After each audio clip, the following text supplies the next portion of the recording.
provinsi lain. Iro kan nak kata tentang ideologi, maka baik pakat diskusi ngulu lagi ngondraw aku. Jadi maka haji long tingkat draw hanya kan diskusi ngulu.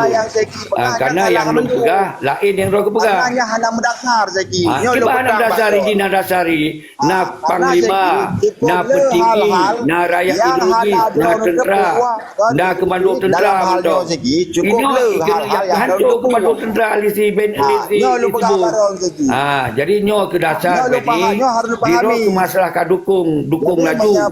Tetapi rakyat Aceh hana bangai. Rakyat Aceh yang ideologi pasti hana ibu kuring. Jadi rimung hana ibu kuring. Jadi nyo yang boleh kau fahami. Rimung hana ibu kuring. Jadi di mujuk Muzaki Manap yang tentera mandu mulia yang siap tempur kan. Jadi yang harus kau faham biro. Hana kurang segi.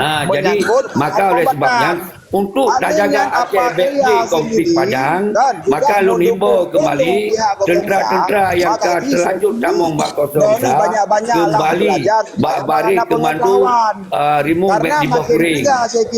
Jadi nyo yang harus kau fahami dulu. Mana masuk lu? Tengku Beni. Jadi bro tu mana kata jiro kalau level bro mengelun kayak banyak diskusi karena waktu aku pegang tentang ideologi mana kata Ira ada kepegang ideologi anak kedua. Jika komando ideologis na panglima perang, na panglima sago, na panglima wilayah. Yang komando ideologis. Dia tinggi, na petinggi. Jadi nyo kira ya anak kami. Jadi lu kira kajet draw tu masalah iro kadukung, yang sabar lagi kadukung urus perhantu ideologis. Yang sabar lagi kadukung iro ikut perhantu ideologis. Jadi nyo yang hanya diterima oleh bangsa Aceh. Nyo yang harus kapal. Nyo yang hanya diterima oleh bangsa Aceh. Nyo harus kapal. Bahawa Acehnya hanjut sagai-sagai melupakan tentera agam, tentera inong. Nya hanya melupakan. Tokoh undang-undang. Nya hanya melupakan. Kemudian Acehnya hanya biarkan Acehnya dikuasai oleh non-ideologi. Zaki nak kompanya, apa diskusi tanya oleh Zaki. Ayo draw tu. Yang aku pegang yang faham ideologi tentang kompanya. Kira anak kedua. Jadi waktu tadi benar. Jadi okey.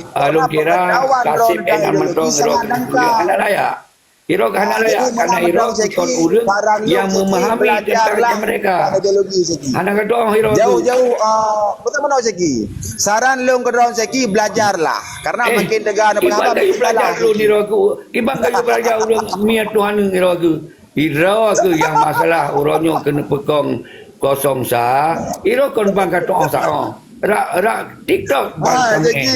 Jadi lu fikir uronyo hana uronyo coba debat dulu. Iro kabi pemahaman mentong. Iro kabi pemahaman mentong lagi. Cara bi pemahaman bahwa si bos tetap ingin menjadikan dilun yang ku inginkan Acehnya benar heboh kekuatan ni. Yang menurut lun. Iro kau pegang menurut rawa ke. Yang mana cara diskusi. Jadi makanya lun ku pegang. Lun pegang bahawa dimujuk Muzaki Manap mantong dari Komando Perjuangan. Mantong dari Komando Perjuangan. Ada dengar lero no. Kalau ke radio hai Ika api ka pegang habar laju. Tiba mai kaci. Iro ke hana kata sa. Maka di lu sebab. Cekir dengar aku pegang. Kau berat ro. Kalau ke urun tepeh ro ada pegang apa. Draw aku yang ana mewe ana mau sa. Ini masalah kadukung lagi. Cuman alasan ji kami. Iji kon alasan ada pegangnya alasan. Alasan pekong kosong siapa? Alasan pekong 02 lu kau bite. Ya begitu. Zaki, nyo aku pegang habak drone Zaki. Drone makin lu pegang habak ke 03 makin salah.